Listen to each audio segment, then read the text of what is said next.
po sa lahat. Thank you Lord sa another year ng buhay ko ngayon. Thank you po sa blessing na binigay niyo, na malakas po ako at ginising niyo po ako at yung mga mahal ko sa buhay wala pong sakit. Thank you po sa another purpose ng buhay ko.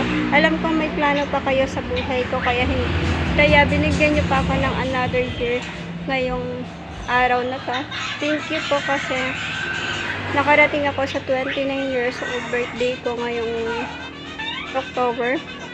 Thank you Lord at hindi niyo ako pinabayaan at ang mga mahal ko sa buhay. Thank you at grateful po ako. Another year, another purpose, another blessing.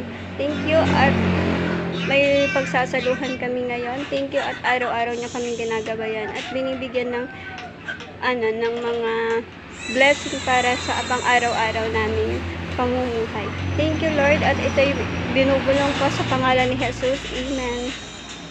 Maraming salamat po. God